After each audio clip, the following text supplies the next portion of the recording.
Ali, allo, Ali, allo, Ali, allo, Ali, allo, Ali, allo, Ali, allo. Test 1, test 2. Ici, Tonton Promo en direct de London appelle Cité de l'OIA. Test 1, test 2, test 1, test 2. Ici, Tonton Promo appelle les forces du progrès.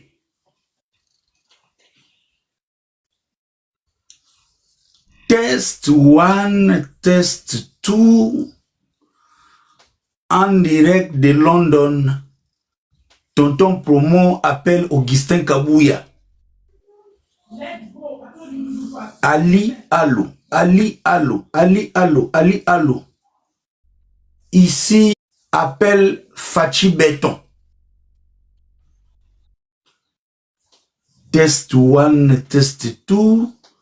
En direct de London, Tonton Promo appelle les Gaulois.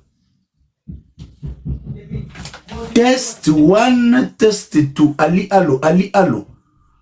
En direct de London City, Tonton Promo appelle les gladiateurs. Test 1, test 2, test 1, test 2. Tonton Promo appelle les décorés de l'autotune. Ali, allo, Ali, allo, Ali, allo, Ali, allo, Ali, allo, Ali, allo, Ali, allo. Exaucé, vie Matissa Ngazana bino calme. Nao solo la, nao matsabatu. Parce que Nathalie, depuis Makambo et Bandi, conférence de presse et les cas qui sont qui mercredi.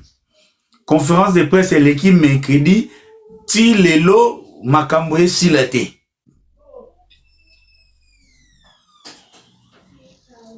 Depuis mercredi, Makambo et Silate. Et na yepe awa na tali na moni na zomona donc non non pas Makambo et Silate. Donc moi je dois travailler, moi je dois vaquer à mes occupations. Na komi susu batindelinga affiche Ferregola. Semble-t-il, il faut aller à lobby par Israël Moutongo. Après passage, il y a Ferregola et pas il y a Augustin Kabouya. Nazomona Oyoka Gaulois de Mantakuntsende à lobby boy. Gaulois de tout droit à lobby boy. Gaulois de Katakokombe à lobby boy. Gaulois de Bounia à lobby boy.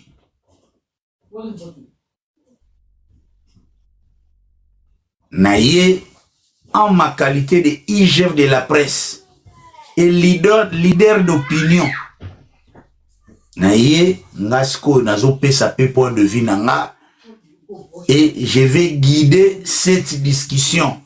Si passé débat, Nazo Memayango, préparez-vous. Yaya, Soko Yebo Loba Moulaïte, Lena aussi Sagoloba.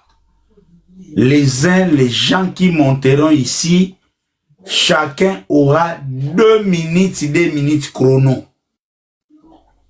2 minutes. Au mati, 2 minutes au lobby. Kiti. 2 minutes au kiti. Parce que on est dans le baboué na minute yo. Na bovan. Ba Hollanda.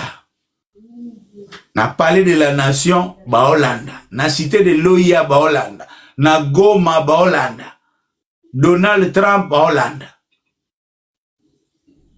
Toujours à ce qu'on a ba base, il y a construction, il y a un débat constructif.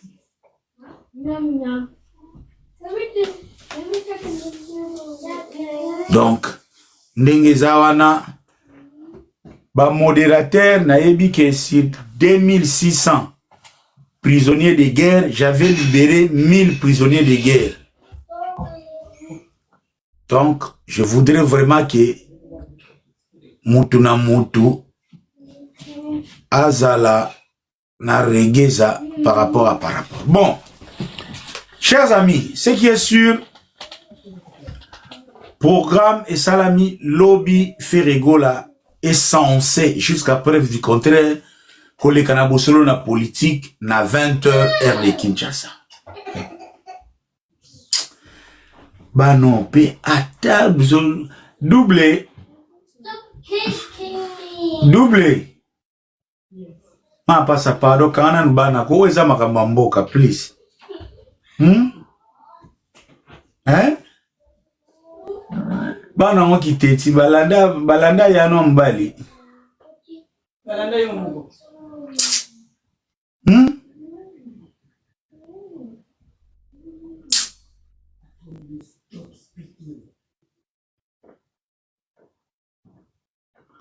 Tunana Voldina, aza pour ou contre papa Eva Kenebo solo. Voldina,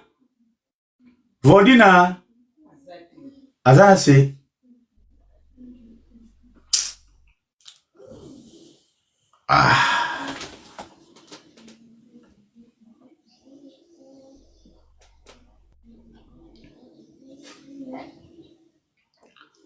Bon. Merci d'abord Nabatunio Sobazawana à tous ceux qui soutiennent quand par rapport à un système de jeu. Tout ça n'a activité belé, ce qui est sûr là si bozomo na biso awa ce qui nous concerne Copa Box Arena. Nous avons un petit thème on my way to Copa Box Arena. Tozola muka. J'ai redit à Miss Yazoko à London le 13 awa pour le 16 tobetando le peut-être rien à d'hiver. Naye kosola likambo parce que banda mercredi depuis chef de l'État a sali conférence de presse til commis dimanche, il faut se le dire, les choses commencent à prendre la tournure au Jésus et d'ailleurs parmi les victimes même le fils de ma sœur ngana kaitsa ekutu ndenge Fali Lobi a sali émission à cause on attend actualité mais malgré émission ya Fali Yep émission ngokuna tout ce que j'ai retenu azala neka maladif au concert na Benin abandai kobela au concert na Stade de France une semaine abandai kobela concert na Ouaga na bi mais ce type azala maladif ou comment bon anyway là n'est pas le sujet donc tozoya poto kende to meka ko sembola boyebi lorsqu'il y a des situations très difficiles des situations très critiques tolingara kosali la boania et surtout na objectivité. Remettons-nous dans le contexte ya likambo tozanango. Naebi ke batu balobeli yango ebele kei mwa mingi ndenge tozolanda ka toyoki yango de partout mais je n'échapperai pas à notre méthode ou méthodologie na biso ezalaka. Moi pour avoir une opinion il faut d'abord fixer les choses, remettre les choses dans leur contexte, kocha présentation des faits.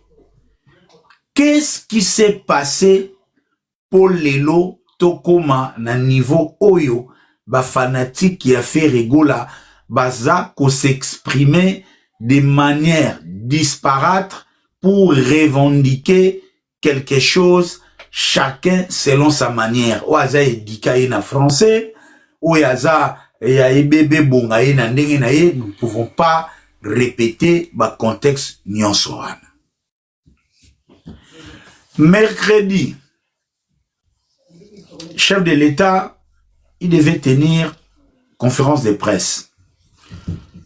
5 jours ou 4 jours après le concert de Fali Poupa au Stade de France, de Boumona Binotu, avant le début, il y a débat, où il y a échange, où il y a des questions. Après le discours introductif, le chef de l'État, l'officiante, il y a conférence de presse, a voulu pour elle apprêter les esprits, questions pour eux, avant d'entrer dans des questions politiques ou sensibles. C'est un peu décrisper l'environnement, question, président Abbé Tata, a fait sa commentaire, par rapport à concert à Fally Ipupa. Et la question, le style choisi, c'était celui de mettre une rumeur en avant, premier plan devant les chefs de l'État.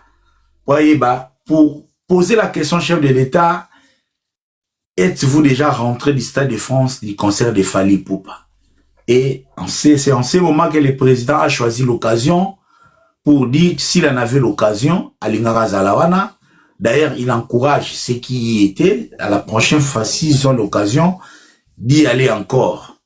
Et d'ailleurs, il est très content que les Congo, les artistes comme Fally Ipupa également, attirent toute une communauté ou le monde entier vers les Congo. Et en passant, il a encouragé les concerts. Il y a Kofi Olomide, na Roi Baudouin, Talidat et également celui de Weranson. Et le président a sali une petite blague pour dire à tout le monde est warrior ici. Une bonne partie de la salle a aussi réagi pour dire non. Et l'officiante a récupéré pour rassurer qu'ils aiment aussi les Gaulois. Il a fait un coucou aux Gaulois. C'est cela seulement.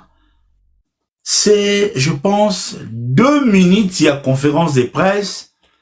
Oyo Lelo, après conférence de presse, les Congo a du mal, il y a qu'à commenter même l'essentiel, il y a conférence de presse. Donc, la sortie médiatique, il y a président de la République, Lelo, et c'est résumé na mécontentement, il y a Bagolois. Ce qui est sûr, nous sommes en train d'avancer. S'en est suivi les réactions. Depuis les mercredis tard dans la soirée, jeudi tôt les matins, jusqu'au vendredi, il y avait eu que des réactions, pour la plupart très hostiles à l'égard de l'attitude du chef de l'État. Surtout hostile pour dire des réactions qui ont manifesté des mécontentements. Il y a eu des arguments ça et là. Il y a eu des dépassements ça et là, comme tous les dans les réseaux sociaux. Chacun a un internet, chacun a un téléphone, chacun a un compte. Tout ça, personne aujourd'hui n'a les moyens de stopper ou d'arrêter quelqu'un qui est en train de mettre ses points de vue. C'est cela l'effet.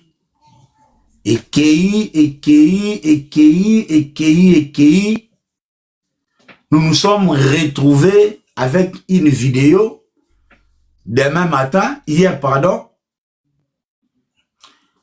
matin, atayo mo pena papa Freddy. Tolo ba makambo important pena makambo yo tila nga commentaire yango yaya. Nganzambe yango fachi azo nyoko me. Ton Freddy yo moma likambo série pena boye. Bon, anyway. De toutes les façons, les années Congo, pardon. Donc, Toto Freddy nyonso nazo loba. Yo monika ndenga nazo ya munene. Ngazabe na ngai.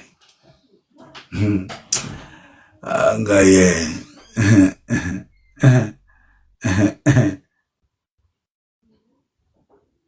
Vraiment. Mais explication est qu'il y a ça et là. Tozon a sous matine na Zoloba, Augustin Kabouya, les images sont sorties. Une vidéo, plein de photos, Ferrego l'a reçu par le secrétaire général. Il y a UDPS qui représente quand même l'organisation politique qui accompagne les chefs de l'État.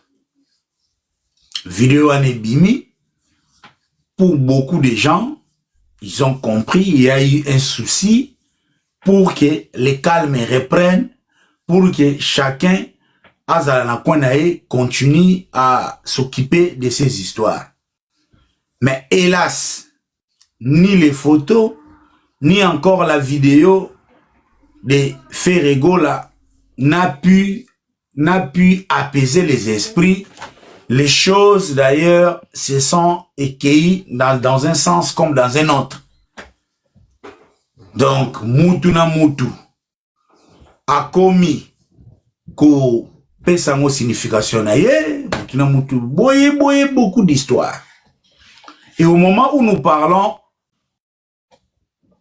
ce n'est plus un secret, il a été demandé à l'artiste ou sollicité le leadership de Ferregola au besoin d'appeler les Gaulois au calme. Wana ezaba fait. Et nous pensons que, sauf imprévu, c'est ce qui est censé se faire demain à 20h sur Bosolo na politique. Pourquoi na moment otoza et commis il y a de demandes oyo Ferregola de manière explicite, de manière claire d'appeler les Gaulois au calme. Na yebite soki bo remarqué yango. Tournir ya makambu oyo elongwe na terrain musical et commis na terrain politique.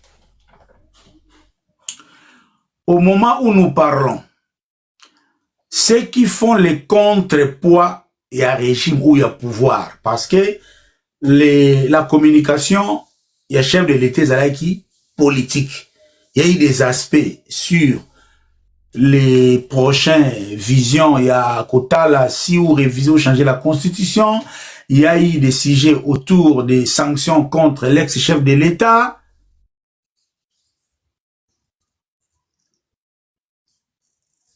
Tout cela, au moment où nous parlons, réaction par rapport, il y a absence, il y a chef de l'État de ne pas nommer Ferregola et commis na tourni politique. Dans Matissa, batu oyo, ba na sens ya ko raisonner, ou batu oyo ba kwa accompagner na débat constructif. Ngasko a on a commis na niveau ya ko kende na débat, un échange constructif. Totali ba fait business tolandi. Oui. Fachi a omettre kotanga Ferregola. Na compte, il y a politique où déjà, ils ont lancé depuis un bon moment, il y a soft power, c'est-à-dire soutenir les activités extra-politiques qui vendent bien l'image du pays pour que les pays aussi puissent en tirer, que l'on la image, on a la guerre, tout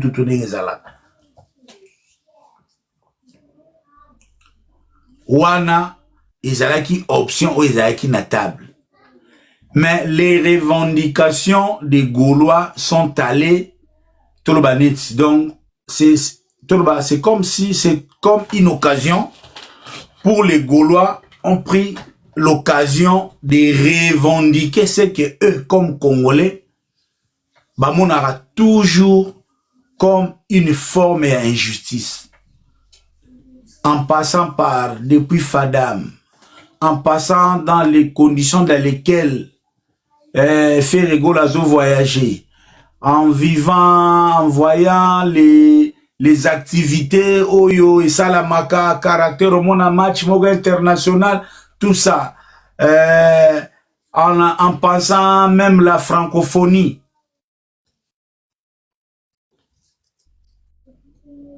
En passant par Makamba francophonie, il fallait que Batu batte les mabaloba pour que faire abeta deuxième jour. Gaulois azui nyonso wana ache yango na contexte. Il y a revendication. Je me pose maintenant la question. on va comprendre. Pourquoi Ferrego là a les cana émission T selon yo argument na yo ezanini et selon yo solution ya makambo oyo ezali nini. Après ngai na koluka contexte oyo na koluka na conclure na pesa point de vue nanga c'est que moi je pense na oyo na Rolexa 10 ou 10-15 personnes surtout 10 personnes 20 minutes na mon exacta 1 minute hein? Est-ce que na 1 minute muto ko la direct na éviter tout zela to kende patati patata. J'aimerais monter pour expliquer les 12 de une solution dans l'émission. Il y a tout 2 minutes. Police de débats ali 1. Kofingate.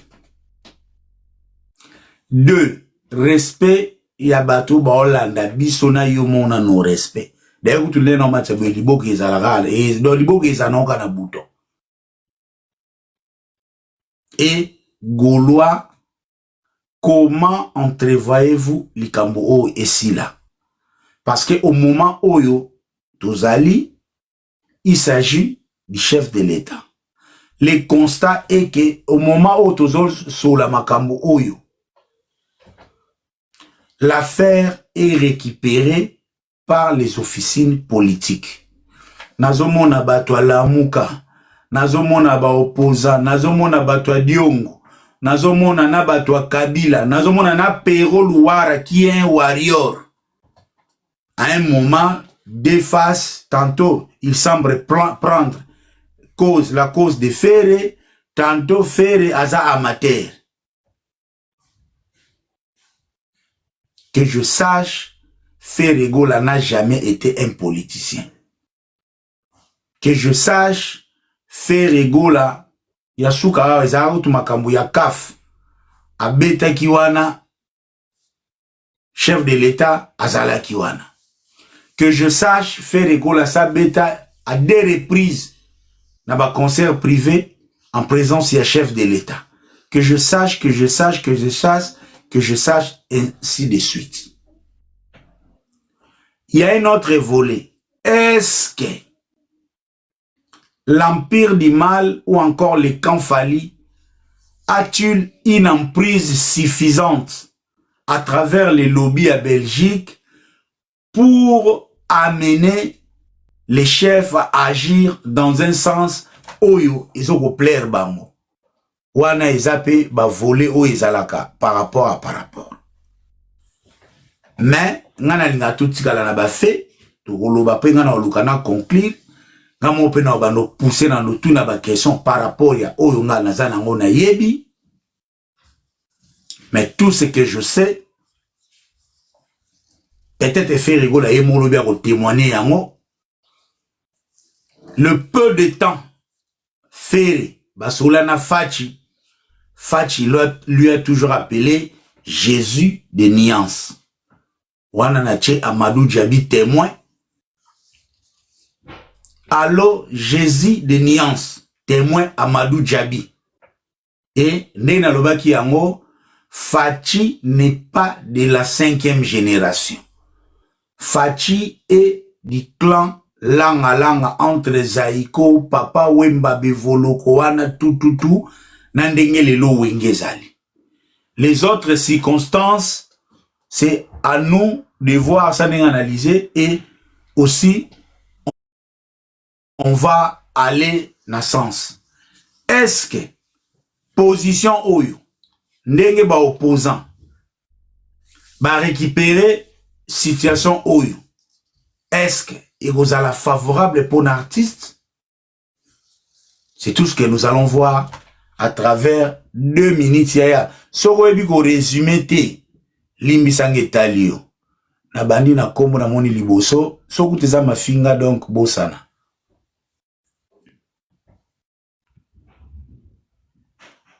Allô? Allô?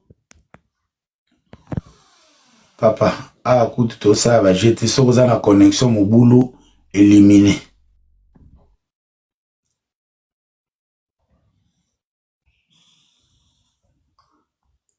Bilongi yango pe big man.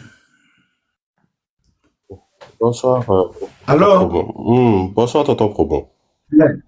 Bonsoir, papa Nangaï. Pour ou contre faire les cana émission et quel est votre argument? Vous avez 2 minutes. Ngaï Naza contre. Moi, je suis contre le passage de Ferregola dans cette émission.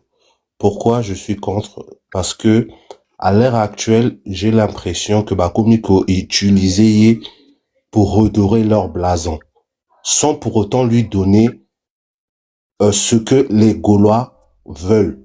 C'est-à-dire que sans pour autant couper ça va résultat concret.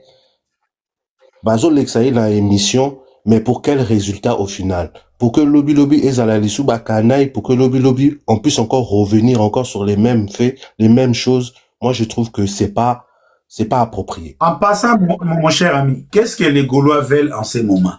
Les Gaulois attendent que dans cet incident, que chef de l'État n'ait aya à s'excuser ou bien entre Ferré, na chef de l'État, dans l'état des choses, qui devait poser les premiers pas au Egosi Samagambo, selon yo. Non, Gaulois, biso tozo zélaté que chef de l'État a s'excuser ou que chef de l'État a les cas pour dire quoi que ce soit. Mais que ce soit que son ministère, c'est-à-dire les personnes appropriées, notamment le ministre de la Culture, les gens de son entourage, de son ministère qui peuvent répondre favorable aux problèmes que Ferregola traverse. Le fait que de passer par un monsieur qui est membre de UDPS, machin, c'est pas un membre du gouvernement de Fachi, c'est pas quelqu'un qui est ministre au gouvernement de Fachi, c'est quelqu'un qui est dans son parti politique, mais il n'a pas donné des réponses favorables, il n'a pas donné ce que les gens veulent. Oui. Chef de l'État a omettre Kotanga Ferry, qui peut être interprété de divers sens de Moutamini. Sikoyo, lo ya ba revendication nyonso ya mupiku. Et bimpe mbalamona contexte wana. Mais parce que ils ont ba revendication et bandi les lotés, ils ont ba problème que faire et traverse, c'est pas aujourd'hui que ça a commencé. Tu es au courant de ça, tonton Probon? Ils ont ba makambo et bandi bandakala. Lelo ba Gaulois ba toko au fait to zui kaka occasion, c'est-à-dire to moni eza lokoloke quelque part ba kangela rayo ba porte mukolo kozwaka moi ouverture à mukie au défoncer porte au koti. Donc lelo ba Gaulois ba profiter kaka na ouverture oyo chef de l'État a pesi bango pour la kosala revendication ya ba ane na ba ane. C'est juste ça. Selon Yonde Konanga Sikoyo, si il fallait apaiser ou sortir de cette histoire parce que Ferrego Lazare artiste, il doit continuer à faire ses histoires. On a un concert en Angleterre, beaucoup d'histoires, il faut continuer. Soki a le canabo solo, so a le canabo solo te, il fait ça la mana forme nini. Quelle est la forme où ils opèrent ça, où Ferrego là, à quoi les cas pour apaiser les Gaulois? C'est simple, tonton Promo. Je vais te donner un exemple. En France ici, quand il y a quelqu'un où il y a des entreprises qui manifestent sur un problème, c'est le ministère approprié de la manifestation que revendique le peuple qui se charge de régler la situation. C'est comme ça que Mondel a fonctionné. Lélo, pour que la situation là s'arrête net. Et je pense que la plupart des Gaulois, la plupart des personnes seront d'accord avec moi que Ferregola soit reçu par les ministres, les personnes appropriées à ses besoins et aux revendications des Gaulois. Et tu verras que cette situation va s'arrêter net. Mais aussi longtemps qu'ils vont passer leur temps à utiliser Ferré pour calmer les Gaulois, je ne pense pas que cela sera nécessaire. Voilà. Merci beaucoup. Votre ça c'est son point de vue. Et les qui on a l'ingata boisson tazapena namoni Niclet. À tous. Bonsoir, pardon. Bonsoir. Oui, nalingi juste na lobake. Ceux qui fait rigoler à l'équipe na émission wana. Combien de fois fait rigoler à l'équipe na émission premièrement pour nana no makamu na ye ya festigo la. Aleka asinga me bakonzi ya mboka lela mama Denise Fati Beton festigo la fue leka tout batu nyonso baye ba invité ba anila même ba répondre été. Deuxièmement, makambo ya ba visa oyo. Ti lelo alekami na bosolo kawana. Sanga sala tout possible bakena okutana ministre soki ya pardonner ambassadeur à France. Tout nyonso wana. Na suka nango azwa pa ba visa te. Sikoyo, est-ce que fera ke leka na émission na bosolo po aloba nini? Parce que ndenge ye Fati Beton alobeli komba faire été oui bisto na poseta ko sa ni ba statut nyonso alingi pona fali mais au moins que ye comme ye ce qui secrétaire na ye wana journaliste wana salam ce qui na aloba ba gaulois to na bino pe ko ya boza jaloux. Ça veut dire quoi? Et ça compte rendre nini bisto na posa ya émission te parce que akwe na bosola so la pona yango to mona tina na ngote maide ase sopai nango eleka nango kabwe ba continue ka kosala o bango balingi mais biso de ase to timbeli bango ba bosa na ateke kisasa eza ya ba teke umbu kisasa eza ya mutu nyonso Fatia koleka me fera otika la kutaka ye star otike star alors maman na yoka na mami na ngai. Non, pas tonto promo na 600 nanga, c'est ça. Ngala muniti na faire gola aleka na émission te. Afanda na yena ndako. Après toza na ngope posa te. Merci. Merci beaucoup. Merci beaucoup. Batongele bele nzambela ngai. Nani na omatsa awa nani. Ya ebele oto senga demande to matata 2 minutes pour l'élection de to lala.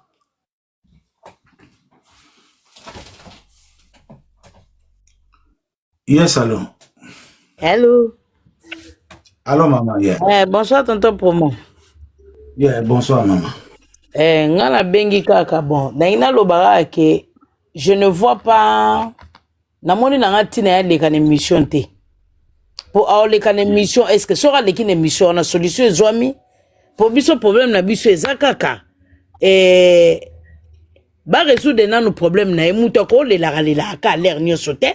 Akenda weza lo neti ba ridiculiser donc dans aucune importance te. Aza pe mututi.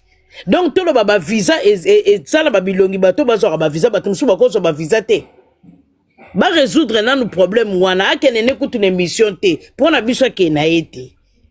Pona biso pena ba golwa akene na été. Maman, excusez maman, maman Christine.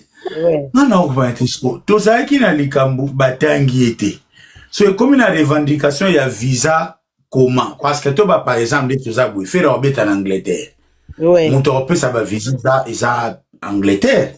Ouais. Ils a pays na bisoté, na biso akoko accompagner par exemple na soutien, si ils en a besoin awa tout. Mais c'est l'Angleterre qui va décider. Vous comprenez? Si vous sortez au Tigaliboué, à sali émission te lundi bino pe kuna matana miniature, le chef de l'état matana miniature kuna IDPS tata miniature. Siko solution nango wapi? Siko naloba nini? Est-ce que il a tout bona bala mutuna?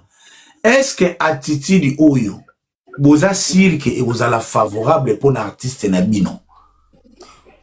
Parce que allez-y. Vraiment, côté attitude la plupart moi bagolo musu bazwaki bon pour moi non lobake nazalaki favorable penza tepo na mafinga teke tozwa solution. OK, mais il y a osala que ya en fait pas se faire bandi le loté tout monde a kaka donc pas si kaka ezalate aza congolais lokola mutu nyonso donc ça veut dire que ezala na ba parti pris ça veut dire bazo favoriser batu moko boye et mutu moko non yepe fo ba aza pe mwana il faut pas favoriser payer ce qu'on collègue na émission et pas papa sango na éviter ce qui collègue pour na nga ya na été pour collègue na émission kuna que nous solution ni nous kuna ka pas que de lobanine question ni ba que de tout na kuna ba tout na été bon excusez bon nako imaginer hein la genre ba émission boizanga parce que les loisa qui est chef de l'état azan antagonisme na artiste yango atanga e kombo na été c'est vrai chef de l'état au banda libosote faire mutaza citoyen yaza mukoto matato kita chef de l'état za mukonzi peut-être à lui c'est à lui d'expliquer les lots peut-être relation ni bazana on a fati est-ce que si ça soit faveur et pas il y a régime bilo wana bon et puis peut-être yem takope sa ligne nini au bagolo bakoza nango après incident parce que ezama ise sopanaki conférence de presse c'est les cas qui nous devons avancer. L'élo bagolo va s'exprimer, je pense le message est passé ou c'est encore en train de passer. Il faut maintenant qu'on ait une prochaine étape, disons. Je pense sans ces émissions là, ezaliwana. Peut-être aussi to éviter est-ce que lobby Israël Mutombo. Encore rappelle qu'on capitaliser besoin. Allons on a régime ya mbodi. Est-ce que émission yango et qu'on mette sous montoto et qu'on benda koni peut-être na sens wana nenga na mona ni réflexion s'il faut faire a pesa orientation sika eza na forme nini ba na souci zanga mingi na ba côté wana na ebité 30 secondes soki oko clôturer une intervention bon, mama Chris ceux qui eza na sens on na comprendre tonto promo je peux dire oui aleka mais ezala teka leka kaka inaperçu bongo hein muto aleka quand même pour tout la peu ba solution zo moi pour eza normalité c'est pas normal c'est pas normal na on baté que na sepeli na ba makamususu biso ba golo musu ba salité mais ce que ça que pour na to solution kuna ça va là je suis d'accord à ko leka mais ce ezara que aleka kaka po ba ventir ngo continuer na ngo bon ma essaie sopana qui bon total la caca mais sinon ça fait très mal quoi merci en tout cas merci beaucoup maman mais pardon somana tika Londres kozanga te na kopa s'il te plaît total merci ok merci voilà donc nga nazak le web ngai émission intervention na ngao ils intervention ya solution ils intervention te sous ya ozonga sima ninga makanisi soza likanisi alekate pour ça il faut aller bien boye bien avant ne calme au boye tout ndenge ezalaka ndeko pis bonsoir allô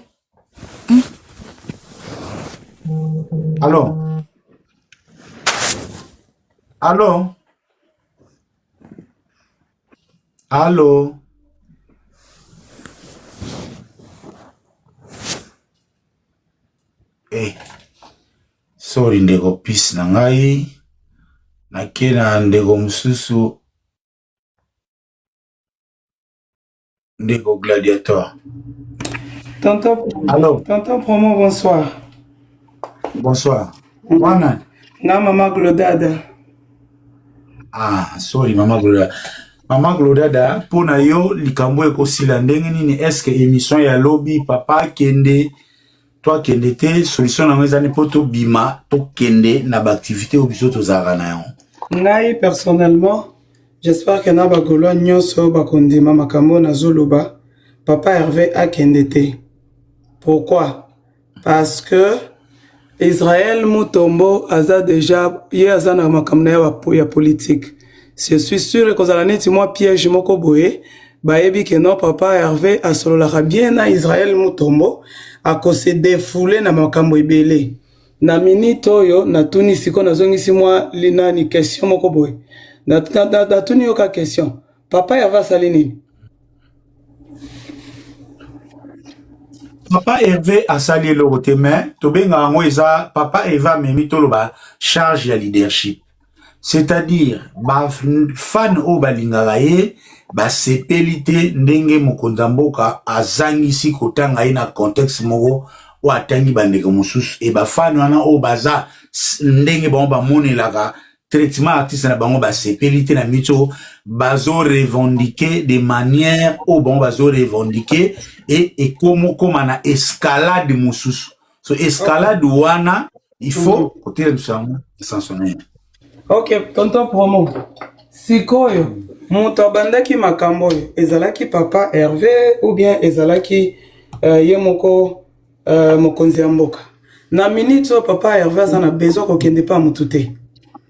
Donc il a le choix tam so afanda na ndako puisque atomboli mutu te ye mutu ayebisaki papa président te que non loba boye papa Hervé asali eloko moko te akokende nulle part eza piège ba yebi que non papa Hervé ako se dévoiler ako se défouler le akofanda na nani na muto na minute oyo tonton promo en tout cas naza kosenga bino bozala vraiment très sérieux na makambo biso tozoloba papa Hervé a ça la confiance na muto moko te. Vous comprenez na minute oza na danger. Excusez. Danger eza nini papa Hervé par exemple lobi aye alobi na sengi na bagolo nyonso to kitanini to respecter ben institution to makambo ezali makambo lobi et yokani to zilango solution danger na ngwezani inconvénient na ngwezani tout est possible na minute oyo na minute eza moment mabe oyo akoki kokende kovanda puisque ebi na kati ya émotion mokolo ba makambo ebele makambo pe msusu ya mabe ba tu sais babi soko za na émotion oki koloba makambo msusu olinga koloba ngote. Donc la ministre tension est tellement makasi. Alors, yesha biso toza na besoin. Ole fachi tinda batu nyonso wana. Papa evaza pe politicien te. Ole tinda batu nyonso wana. Akende ba soki toki ka fachi a recevoir ye. A huis clos ba fandi. Papa Hervé etale makamna ye kuna na kati en privé. Azongi tomoni papa Hervé zo seka. Wana tokoyeba keno makamnyo seza sava to boya kende na émission ya papa sango azalaka bien to sepelaka naye mais na minute oyo ba question news azo kende po ani ke papa Hervé asali nini papa Hervé aza busy toza na besoin na kopa kuna to sala nani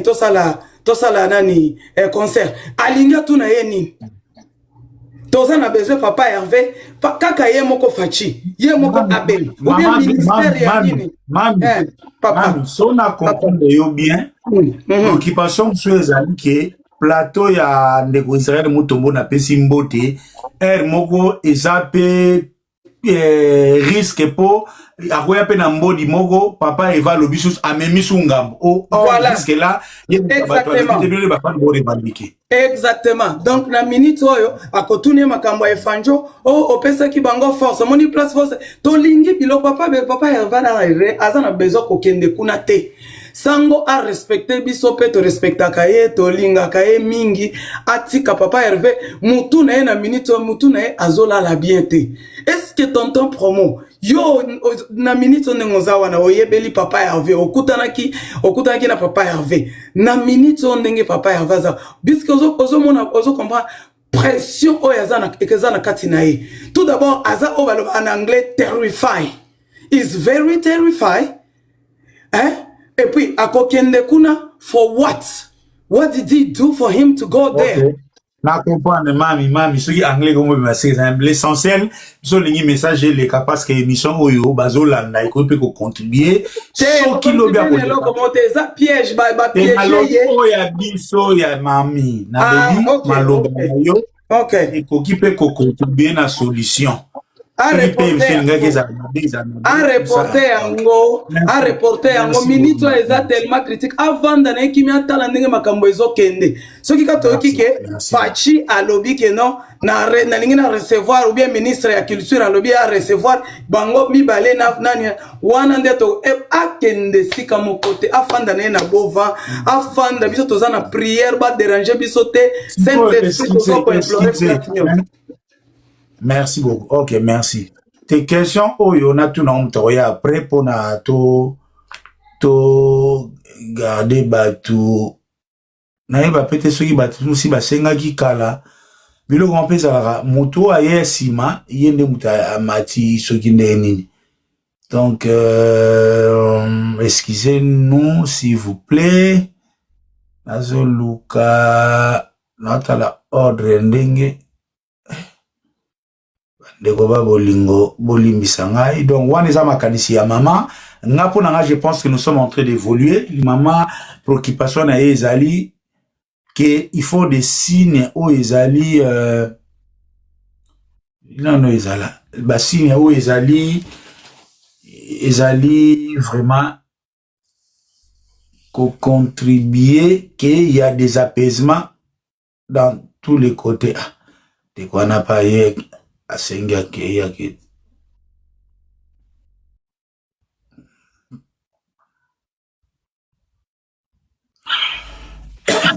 Allô? Allô? Allô? Allô, Badife?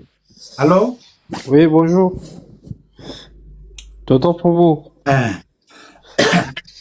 Yes, papa. Question nanga envers ezali. Na niveau makambo ezali, bagola va revendiquer. Tokomi na deux besoins.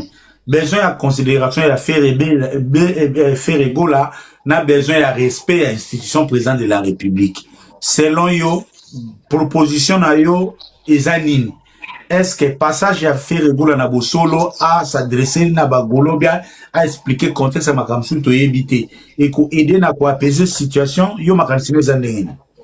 C'est important de un parce que faire ça la politique, c'est ça la musique.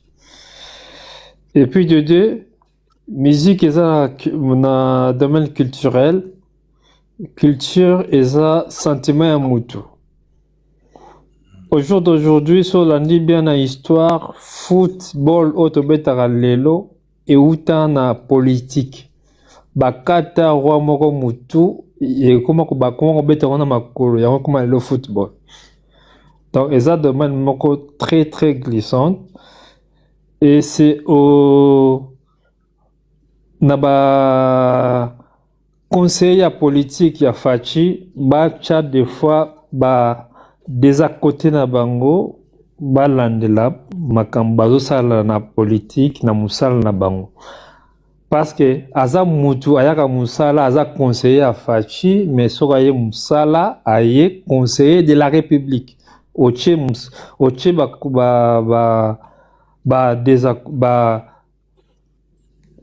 des à côté na yo oye na musala soko bimi ozano camarade ya ok makambo na yo mais soko oye na République oye musala oza médecin osoignaka kimbangiste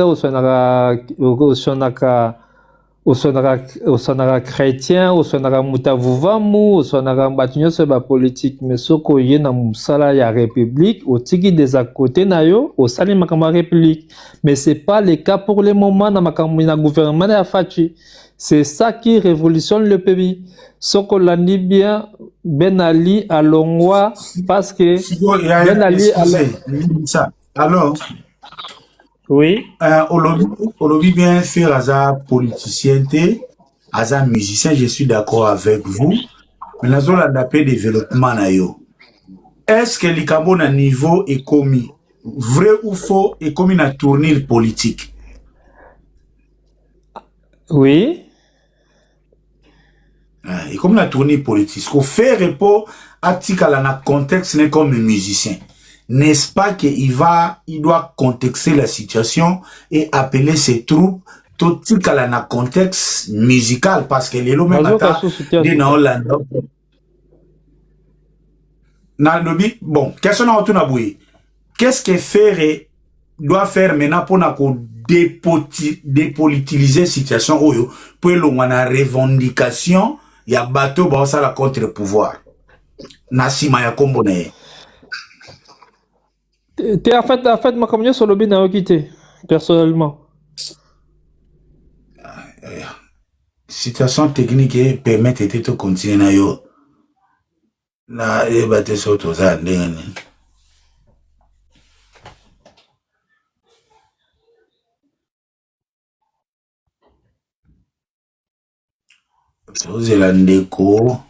Allô? Allô? Bonsoir, maman. Bonsoir, papa. Alors, je vais m'exprimer en français, ça va être un peu... Hein? Excusez-vous, vous permettez que je puisse vous relancer pour rendre qualitatif notre échange? Bien sûr, allons-y. j'espère que vous avez déjà suivi les amis qui se sont prononcés pour ne pas trop nous répéter. On peut évoluer là où on est pour essayer un peu de tirer ces histoires au clair. Bien évidemment. Maman, au moment où nous parlons, êtes-vous d'accord avec moi que cette situation est politisée maintenant? Bon, évidemment qu'elle est politisée parce qu'en fait, dès que le chef de l'État prend la parole et parle d'artiste, c'est une parole politique. Donc, elle est institutionnalisée. Voilà la réponse. Vous avez peut-être une autre question?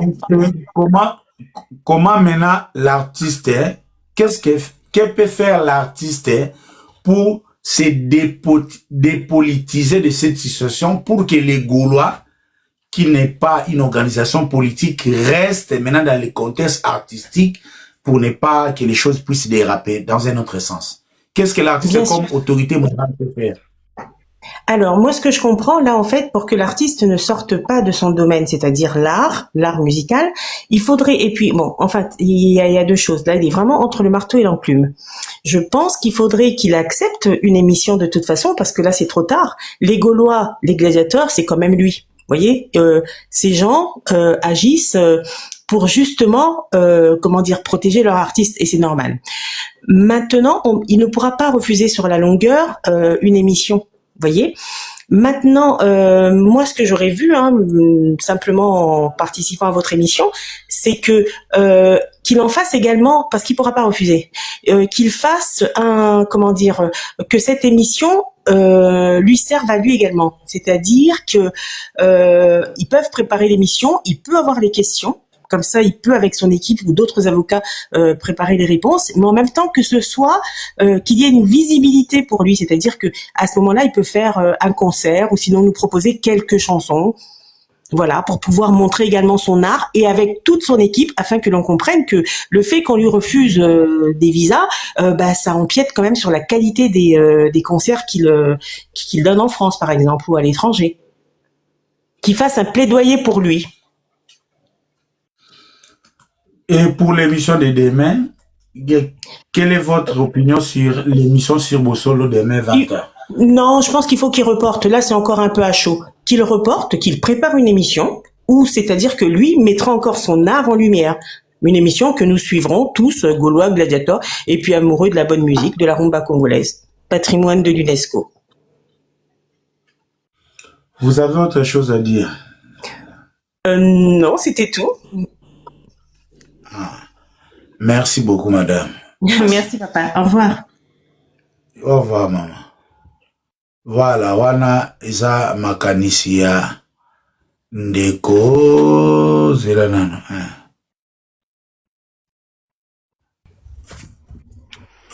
Alors, Tonton Promo, bonsoir. Yeah, bonsoir Belvède. Vous avez les deux. Ah, est-ce que vous avez intervenu comme Gaulois ou gladiateur? Comme Gaulois. Ah, comme Gaulois, ok. Na situation, niveau tokomi lelo, vous avez qui ça, pour tout artiste tika la musique.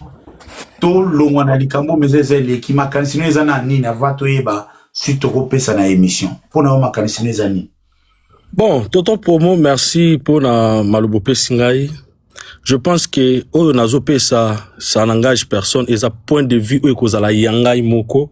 Ce que vous savez ça baninga nangate vraiment je suis désolé bolimbisa mais je pense que ça point de vue nanga moko. Peut-être Nathalie peut ba commenter na occuper ba blog ba ninga ba lobby depuis na bien intervenir. Tonton Promo moi na situation o to commis pour l'instant. Ah wana Kinshasa, c'est chaud. Ça je vous dis sincèrement la vérité. Tourner auto côté nango et côté politique makasi. Et puis il y a des gens oyo bazako profiter na sima makambo oyo et ko maneti biloko ya ba M23 ba biloko ba boy. Et pour na artiste akate loko wana na mukuse batu bazwango te na côté politique. Il y a eu revendication au ba fanatique basali. Il y a eu dérapage au ba fanatique baketi na mokonzamboka. Il y a eu tout cela fait rigola atikali jamais ko tinda mutu. Bon, lokola batu, lokola biso ba Gaulois. To sala ki yango na kombo na yi. Et bimi lokola ezo diminuer pouvoir en place.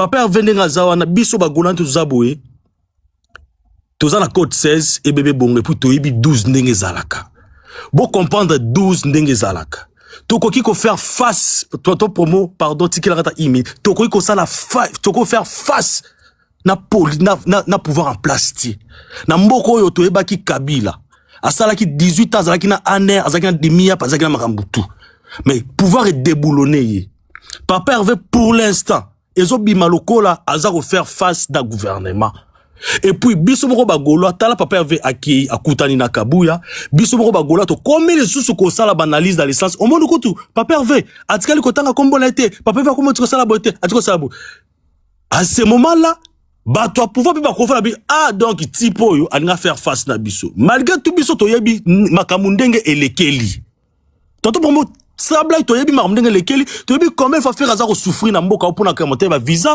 to yebi combien fois faire azako souffrir na makambo belé ba ki parayeti mais to koki ko faire face na gouvernement tendenge bango bazolinga ba kanisela faire azan na 90% d'actifs na ye ezalaka na Congo siège na ye ezalaka na Congo.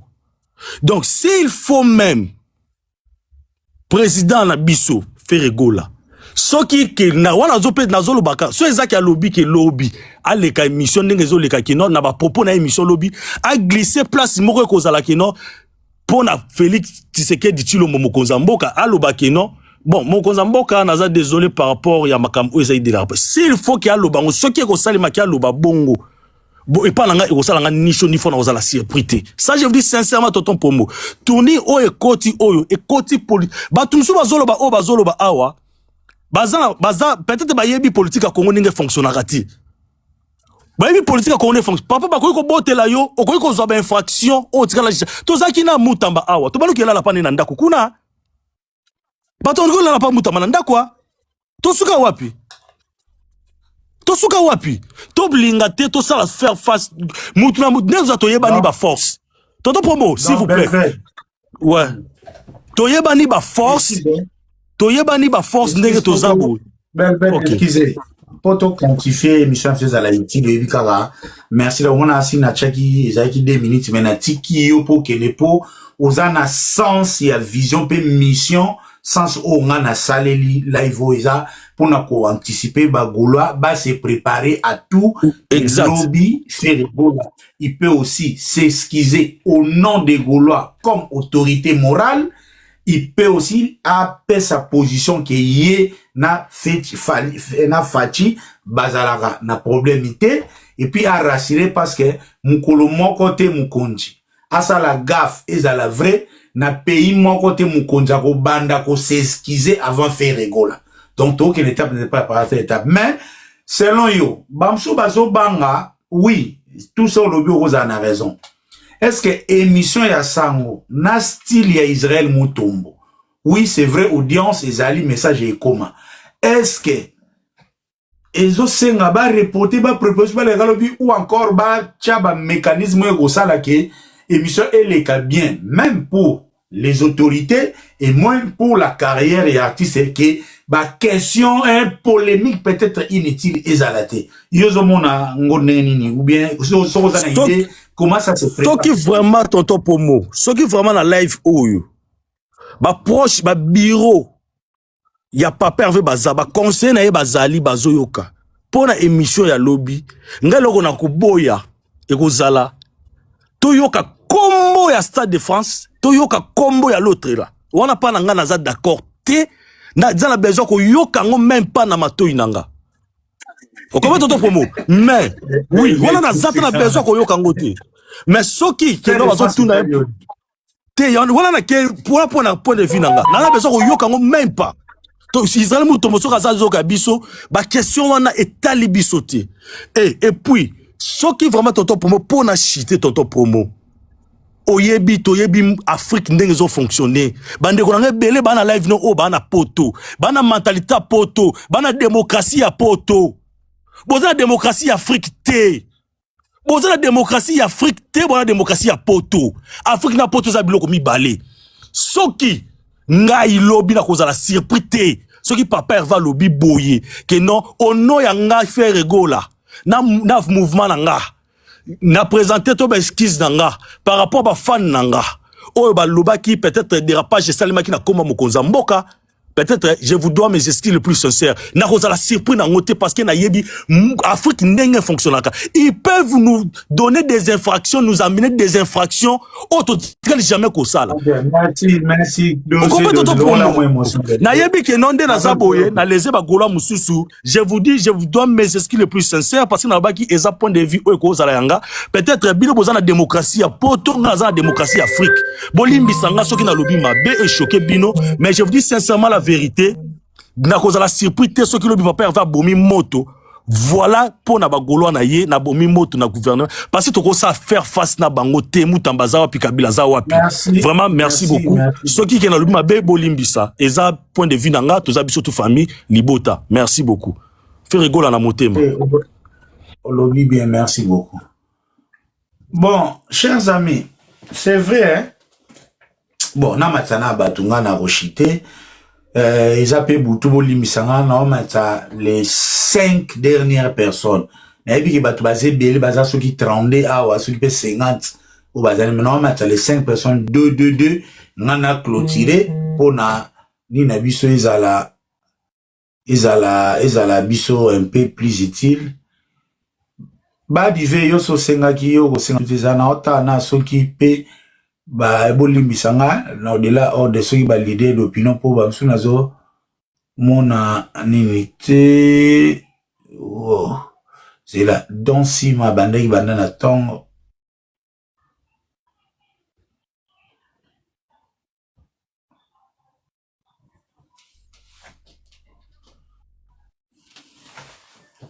Comment? Yes, allô papa. Oui, bonsoir. Bonsoir papa. La question est unique. La situation aujourd'hui est comme politisée. Comment faire pour arrêter cela? Qu'est-ce que Ferregola doit faire? Et par rapport à l'émission de demain, où ils ont prévu, quel est votre point de vue? Ah oui, mais parce que bon, justement, pour moi, c'est un peu comme de quoi tu Kolobawana, bon. Et moi, je serais pour Papa Hervé Aleka na émission. Bon, seulement parce que Israël Moutomonde a précipité, mais pour moi, ça serait mieux, et à la organisation, à Yemoko Ferregola, à ça la ata point de presse. À organiser point de presse. Et pour présenter ses excuses au nom de tous les Gaulois, à présenter, excuses n'ayez pas président de la République, mais aussi, à épingler, point oyo, biso, Gaulois te réclamaka, au sein du gouvernement, parce que, tout à l'heure, vous n'avez qui autour il est vrai que Fati, Azad, génération, Wengete, tout ça. Mais lui, moko pa autour, a outa ko épinglé, a un discours naïe que Azad parmi, si pas les mieux informés, en tout cas les plus informés. Donc, sans oublier aussi qu'il ne pouvait pas parler de Fali pour pas sans parler de Ferregola. À l'heure actuelle. Mais bon, quand c'est la tienne.